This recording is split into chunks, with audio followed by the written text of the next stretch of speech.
As Annie Laurie said, my name is Greg Uhl, and being here with you all makes me as happy as a mosquito at a nudist camp. Thank you, Jim. Thank you, Jim Hightower. I had to use that. That was just, I love that. Seriously, I'm so truly honored to be here and represent the Uhl family. I expect some of you had the pleasure of knowing my very favorite aunt and uncle, Diane and Steve Uhl. And if you did, I would love to talk to you during a break. So, Uncle Steve died at the age of 90 last February, and Aunt Diane in April of this year at the age of 85. They lived up to their motto of live long and die short. Terrific. They devoted their lives to education and to secular causes and were particularly ardent supporters of the Freedom from Religion Foundation. In 2004, they asked me to be the executor of their estate, and I was very honored to say yes. So it is with immense pride that I tell you now that yesterday, the Uhl Family Trust wired $1,301,937 to FFRF.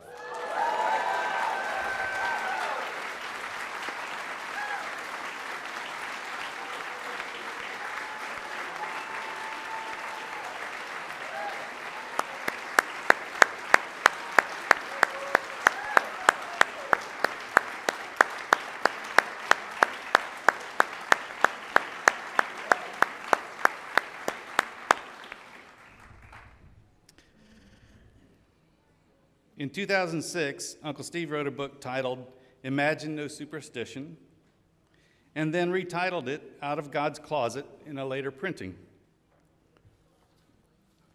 The book is a very personal chronicle of his journey from Southern Indiana farm boy to priest to atheist, and I can tell you all about the Southern Indiana farm boy part. That was me. Before Aunt Diane died this past April, she created an Out of God's Closet $5,000 student scholarship to the honor of and memory of Uncle Steve. She intended for the scholarship to be awarded each year to a free thought, non-belief activist. This year, I have the pleasure to award the first Out of God's Closet scholarship to a delightfully bright young author who at the age of 11, has already written 2 books. The idea behind her most recent book, titled Elle the Humanist, began when, as a 3rd grader, she became aware that most of her classmates were religious and had a hard time understanding and imagining someone who didn't go to church or pray. My 3 sons had the same experience. They were raised atheists and were completely uninformed about the Bible and its teachings. In fact, one day, my middle son's preschool teacher said, "Jesus died for our sins." After which a classmate said, "No, he's not dead, Jesus lives." And our boy said, Jesus is dead. They nailed him to the T. True story. It was beautiful. It was beautiful. This year's award winner's conversations with her 3rd grade classmates resulted in her book to introduce humanism to young readers. Our scholarship winner is also the younger sister of Elle Harris, who previously won a student scholarship award from FFRF for her series of Stardust books. Please help me welcome the 2022 Out of God's Closet student scholar, Elle Harris.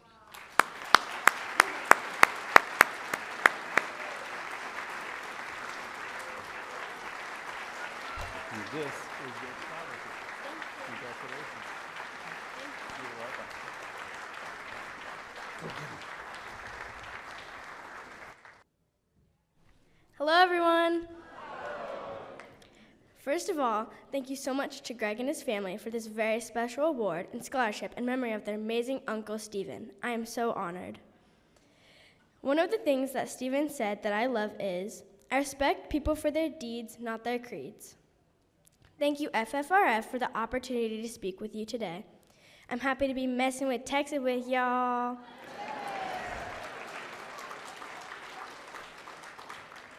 I will start off by telling you a little bit about myself. This is my family. I have 2 brothers, 1 sister, and 2 dogs. We live in Santa Barbara, California. I love concerts, surfing, and soccer. My family also loves science, and we grew up watching shows like The Cosmos, PBS Kids, and Bill Nye the Science Guy.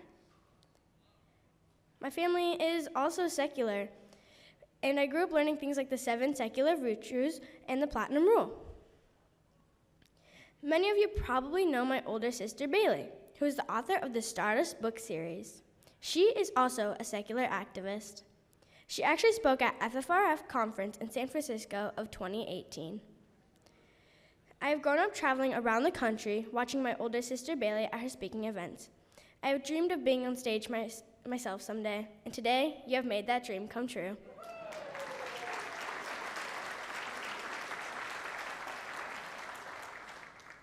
I wrote my first book when I was on a flight from China back to the United States. I always wanted to write my own book, like my sister, and I had the idea of the first book in the middle of the night, that flight.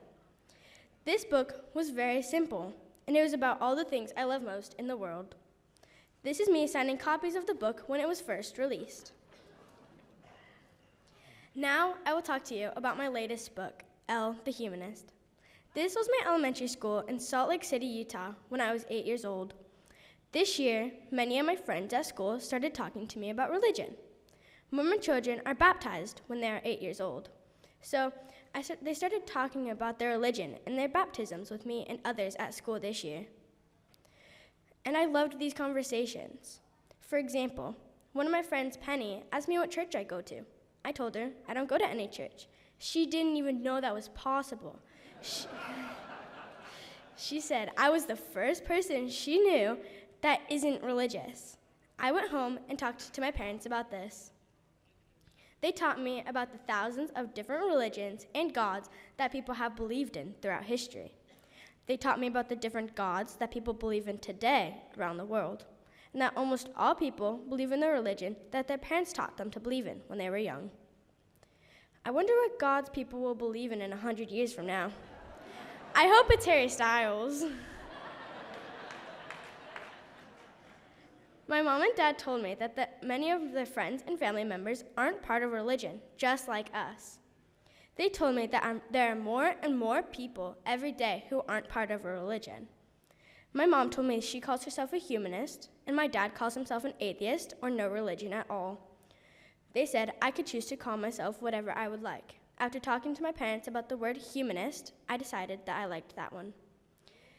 Because I enjoyed these conversations with my friends at school so much, I asked my dad to help me write a book about this to share my experience with children and families. We spent the next 9 months writing this book. For the release of the book, I got on New Use Utah talking about humanism, which was so cool. I was on so many podcasts and shows, including Free Thought Radio with Dan and Annie Laurie. We were so excited that the amazing philosopher and author, Daniel Dennett, was willing to write the foreword to my book.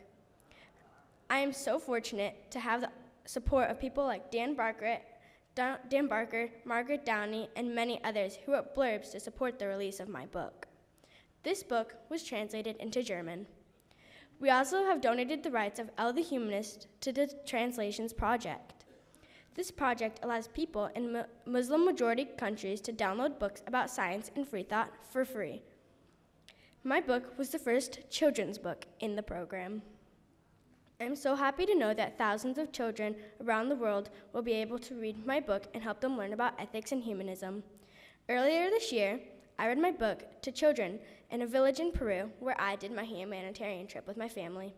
This was so much fun. Not everyone loves my book.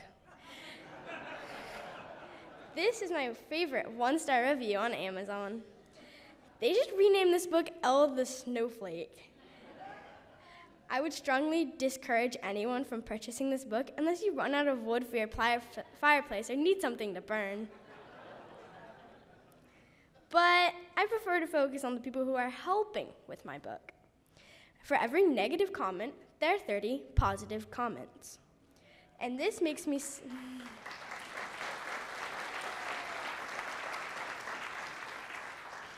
And this makes me so excited to continue to use my book and experiences to help others. For example, my science teacher got a copy of my book earlier this year and read it to his 2 young children. Last week, he told me that his family isn't religious, and he didn't know how to talk to his children about this. He said that my book made it simple for him to have meaningful conversations about religion and ethics with his children.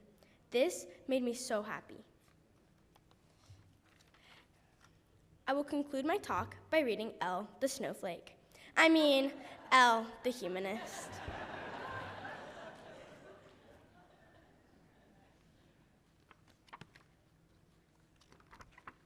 Hello, my name is Elle. It's nice to meet you. I'm a humanist.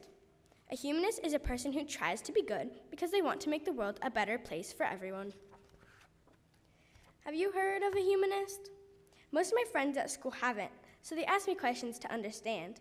Most of the time, these questions start when my friends ask me what church I go to. I tell them I don't go to any church.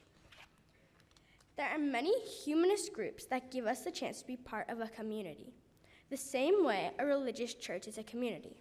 Some humanists choose to be part of an organized group.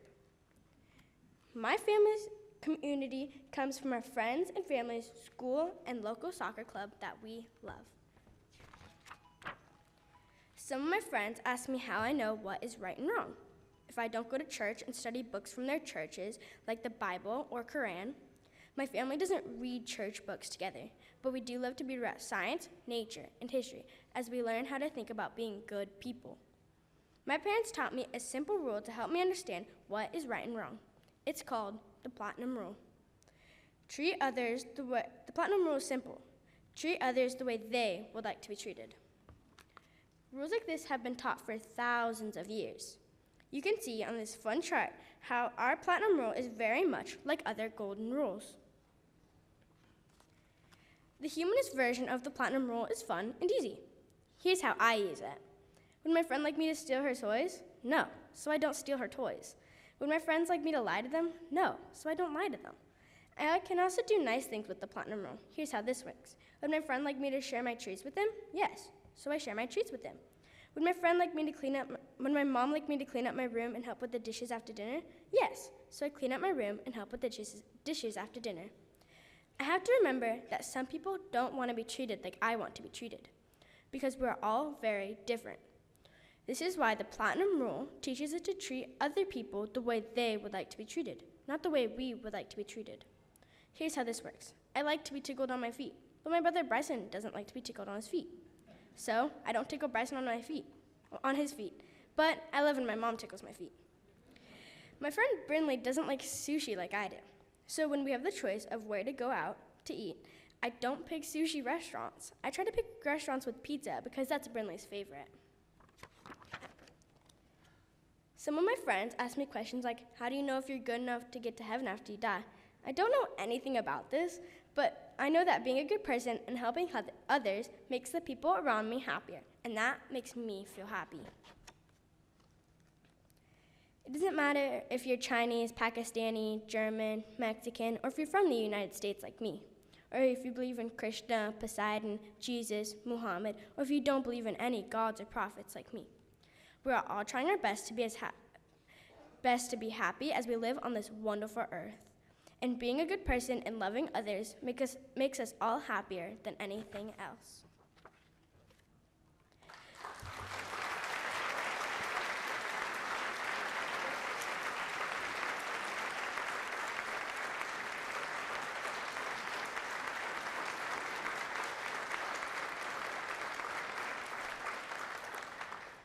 I hope that this book can help children and families learn about diversity and ethics. And for secular children and families, I hope that this makes them feel like they're not alone.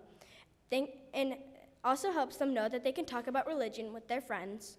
Thank you all so very much for letting me share my story with you. In a couple of hours, I will be doing a book signing, and I hope to be able to meet many of you. Thank you all so much for the support.